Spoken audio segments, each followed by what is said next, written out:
Hello, welcome to legal awareness web series. 2 दिन पहले England में फाइजर की वैक्सीन कोविड-19 की लगनी शुरू हो गई और 24 घंटे में ही ये न्यूज़ आई कि उससे लोगों को एलर्जी हो रही है। और ब्रिटिश गवर्नमेंट ने अपनी एडवाइजरी वैक्सीन के बारे में बदल दी है कि जिन लोगों को इससे प्रॉब्लम हो रही है, जिनको कोई एलर्जी की हिस्ट्री है, वो ये वैक्सीन ना लगाएं। दूसरी बड़ी न्यूज़ हमारे अपने कंट्री से आई, जब कल शाम में जो एप्लीकेशन दी गई थी भारत बायोटेक की तरफ से और ऑक्सफोर्ड वैक्सीन के लिए, उसको इंडियन रेगुलेटर ने रिफ्यूज़ कर दिया और ये कहा कि ये डेटा इनफ नहीं है और आप सफिशिएंट डेटा के साथ वापस आएं। अब ज़रा देखिए कि जब ये कोविड-19 शुरू हुआ तो हमने उसको सीरियसली नहीं लिया। उससे हमने अपना एक पॉलिटिकल एजेंडा सर्व करने के लिए तबलीगी जमातियों को डेमोनाइज किया। वो ज़्यादातर केसेस उनके ख़िलाफ़ कोर्ट में स्टैंड ना कर पाए और कई हाई कोर्ट्स ने बहुत सख्त टिप्पणियां की। अब इतनी बड़ी बीमारी के मामले में, जिसमें देखिए यूएसए में 2,80,000 जानें जा चुकी हैं, हमारे अपने देश में 1,35,37,000 जानें जा चुकी हैं। और फिर उसमें जो तबलीगी जमात के मौलाना साथ थे, उनके ऊपर कल्पेबल होमिसाइड तक के चार्जेस लगाने की बात हुई। मैंने उस पर एक आर्टिकल लिखा था कि ये कल्पेबल होमिसाइड का मैटर नहीं बनता, लेकिन अभी तक उनको अरेस्ट नहीं किया गया, जिससे और अब सरकार भी उस बारे में कुछ बोल नहीं रही और मीडिया बाद में सुशांत सिंह के केस में बिजी हो गया। तो आज ज़रा सा ये जानने की कोशिश करेंगे कि वैक्सीनेशन पर क्या लॉ रहा है, वैक्सीनेशन की हिस्ट्री क्या रही है। अमेरिका में जो ये इमरजेंसी यूज ऑथराइजेशन है, EUA, ये कैसे दिया जाता है, कब दिया जाता है, किन किन ड्रग्स को दिया गया। भारत में इमरजेंसी यूज ऑथराइजेशन के सिलसिले में क्या कानून है या किस तरीके से ये दिया जा सकता है, इसके बारे में आज बात करेंगे। देखिए ज़रा, वो पहली वैक्सीन है, अगर आप मॉडर्न साइंस के हिसाब से जाएं तो वो स्मॉल पॉक्स की वैक्सीन थी जो 1798 में डिस्कवर की गई। और आपको मालूम है कि भारत में बहुत ये स्मॉल पॉक्स की समस्या रही है।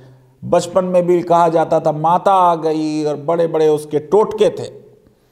आप सोचिए कि स्मॉल पॉक्स की वैक्सीन 1798 में डिस्कवर हो रही है और ये ब्रिटिश हुकूमत है, लेकिन 1802 में 4 साल में इंडिया में आ जा रही है। और जो पहला बच्चे को ये वैक्सीन लगी है वो अन्ना दत्ताल, 3 साल का बच्चा बॉम्बे में था, उसको ये वैक्सीन दी गई। वैसे हिस्ट्री में ये भी बात कही जाती है कि इजिप्ट में और भारत में कुछ शायद वैक्सीन जैसी कोई चीज 3000 साल पहले भी होती थी।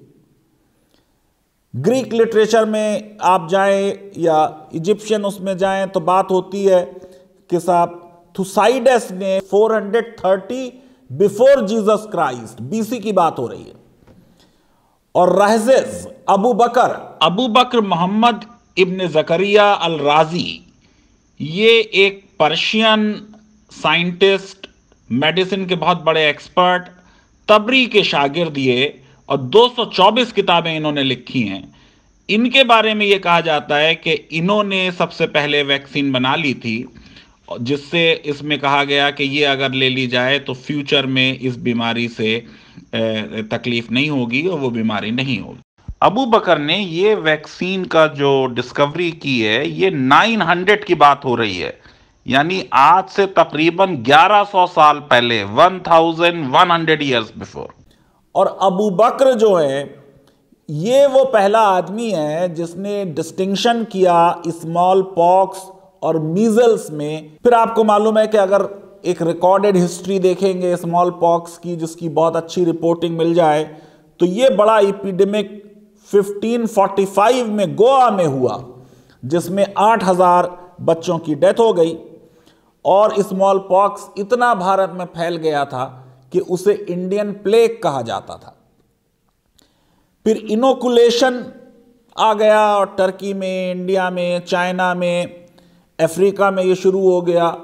हेल्दी आदमी को ये इंजेक्ट किया जाता था एक इन्फेक्टिव एजेंट, और उसकी थोड़ी बहुत तबीयत खराब होती थी और वो कुछ प्रोटेक्शन मिल जाता था। बाद में इसमें बैन भी लगा।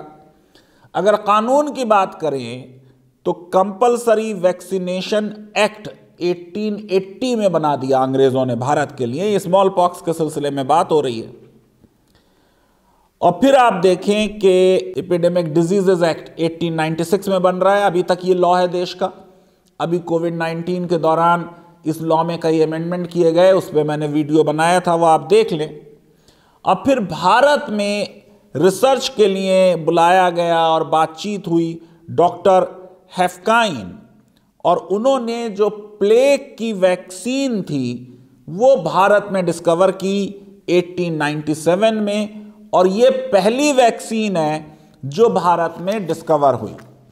फिर आप देखेंगे तो गवर्नमेंट ऑफ इंडिया एक्ट 1919 में हेल्थ और स्मॉल पॉक्स वैक्सीनेशन का मेंशन किया जा रहा है। हेल्थ और एग्रीकल्चर जो है ये स्टेट के मैटर्स हैं। अगर भारत सरकार ये समझ लेती कि एग्रीकल्चर स्टेट मैटर है तो ये जो इतना फार्म लॉस पे क्राइसिस हुई वो क्राइसिस नहीं होती। और फिर BCG का टीका और उसके सिलसिले में किस तरीके से आगे प्रोग्रेस हुई उससे आप वाकिफ हैं। फाइनली आपको मालूम है स्मॉल पॉक्स में भारत को 1977 में फ्री डिक्लेयर कर दिया गया, फिर प्लेग से भी फ्री डिक्लेयर कर दिया गया। अब आ जाइए जो करंट मुद्दा है, इमरजेंसी यूज ऑथोराइजेशन। किसी मेडिसिन का हो सकता है, किसी वैक्सीन का हो सकता है। इसका मतलब फुल अप्रूवल नहीं है, ये एक इंटरिम अप्रूवल है। ये एक इमरजेंसी को देखते हुए अप्रूवल दिया जा रहा है। अभी उसकी वैक्सीन या मेडिसिन की सेफ्टी के बारे में, इफेक्टिवनेस के बारे में पूरी जानकारी इकट्ठी नहीं हुई है। तो ये जो इंटरिम अप्रूवल है, ये जो है ये दिया जाता है, जो अमेरिका में इसकी एजेंसी है FDA, उसकी प्रोसेस ये है कि वो आम तौर से आपको देखेंगे कि क्या जो पोटेंशियल बेनिफिट है इस वैक्सीन का, क्या वो ज़्यादा है पोटेंशियल रिस्क से। यानी एक वेइंग होगी कि ये वैक्सीन जिसके बारे में अभी पूरी जानकारी और रिसर्च नहीं हुई, इसको लगाने से फायदा ज़्यादा है और नुकसान कम। अगर ऐसा है तो वो ये अप्रूवल दे देते हैं। और इसमें वो जब ही देते हैं अप्रूवल जब इसका इफिकेसी रेट थर्ड ट्रायल में जो है वो देख लिया जाए। और ये फर्स्ट और सेकंड ट्रायल के बेसिस पे नहीं दिया जाएगा। और FDA ने ये कह रखा है कि कम से कम 50% इफेक्टिव होना चाहिए। आपको मालूम है कि एक वैक्सीन के बारे में बात हो रही है कि 90% है इफेक्टिव। ऑक्सफोर्ड की वैक्सीन के बारे में बात हो रही है कि 60% से ज़्यादा इफेक्टिव है। और वैक्सीन बनना कोई आम और आसान काम नहीं है। आप देखिए एड्स की वैक्सीन आज तक नहीं बन पाई। जो सबसे तेजी से वैक्सीन बनी है शॉर्टेस्ट टाइम में, वो 4.5 साल में 4.5 years में बनी है 1960s में मम्स की बारे में वैक्सीन। तो ये साइंटिस्ट को सलाम करना चाहिए कि जो काम 4-6 सालों में होता है वो काम उन्होंने 10-11 महीने में करके दिखा दिया। लेकिन इसमें रिस्क इन्वॉल्व है। और आपने देखा कि जब ये वैक्सीन लगाई गई इंग्लैंड में, उससे कई लोगों को तकलीफ हो गई है। अब इसमें एक बात और भी ये समझ लेने की है कि जो ये ट्रायल होगा जब आपको वो देंगे इमरजेंसी यूज ऑथराइजेशन, तो थर्ड फेज का ट्रायल हो चुका होना चाहिए जिसमें कम से कम 3,000 लोगों ने पार्टिसिपेट किया हो। और जो आखिरी डोज दे दी गई उसके 1 महीने बाद तक कोई एडवर्स इफेक्ट उन लोगों पे ना हुआ। वो अभी आपने देखा कि हरियाणा के जो बड़े कंट्रोवर्शियल हेल्थ मिनिस्टर हैं, उन्होंने बेचारों ने लिया ट्रायल में वैक्सीन और उनको कुछ प्रॉब्लम हो गई। तो ये वैक्सीन वाला जो मामला है ये बड़ा सीरियस मैटर है और इसमें लॉ को समझ लेना बहुत ज़रूरी है। और जैसा मैंने आपको बताया कि अभी हमारे रेगुलेटर ने कल अप्रूवल देने से मना कर दिया। अब अभी जो इमरजेंसी अप्रूवल दे दिया उसमें कितना ट्रायल हुआ, कहाँ ट्रायल हुआ, वो रेमडेसिविर के बारे में बात आ रही है। इसके बारे में साइंटिफिक लिटरेचर अवेलेबल नहीं है कि ये अप्रूवल जो दिया गया उसका क्या रियल बेसिस था। जो इंग्लैंड में वैक्सीन अभी लगाई जा रही है और जिसमें कुछ क्वेश्चन मार्क लग गए कल, फाइजर वाली, उसका इंडिया में ट्रायल नहीं हुआ है। भारत में उस तरीके की क्लैरिटी नहीं है इमरजेंसी यूज ऑथराइजेशन पर जैसी अमेरिका में है।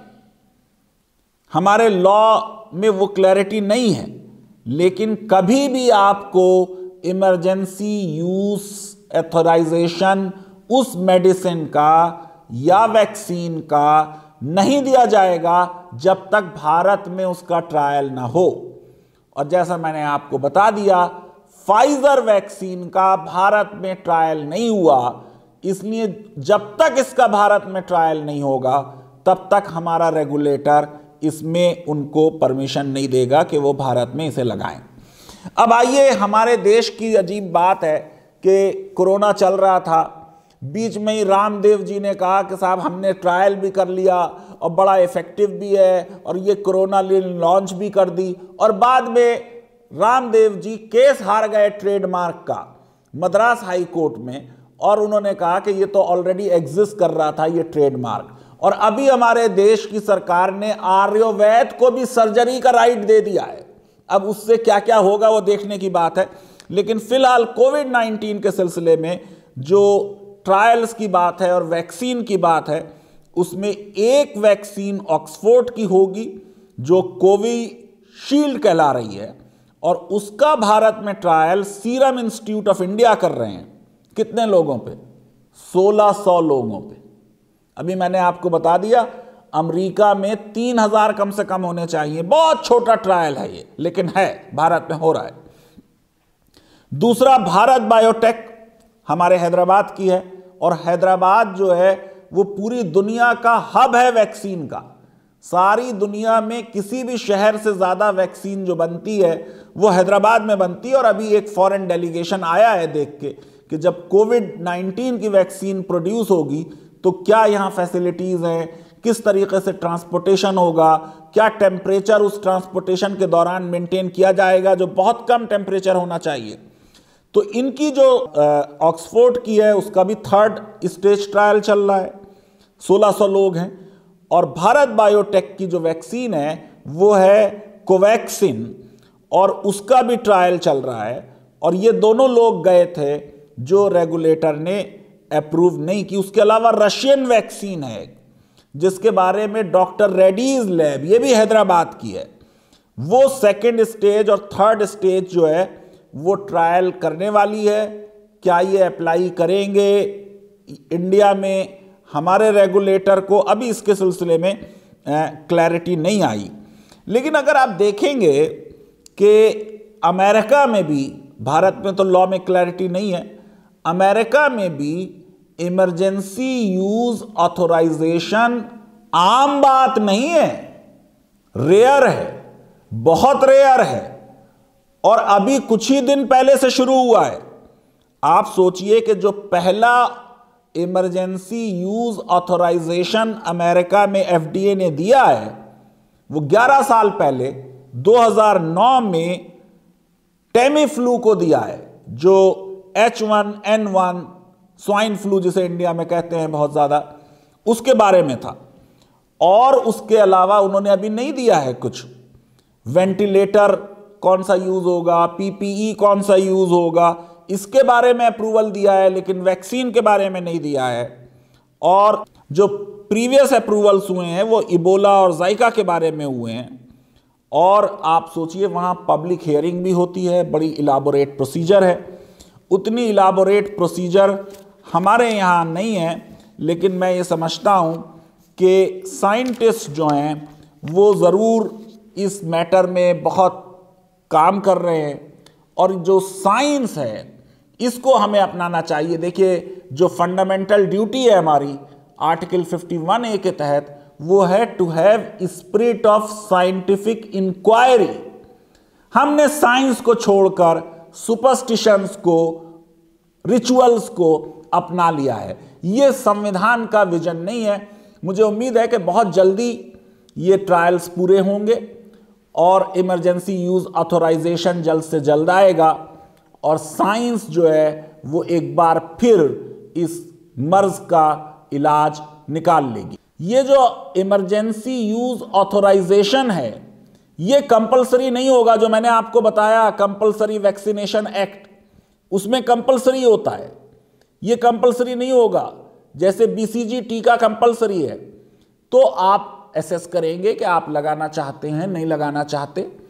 अभी जो इंफॉर्मेशन मिल रही है उसके हिसाब से बड़े पैमाने पे भारत सरकार तैयारी कर रही है।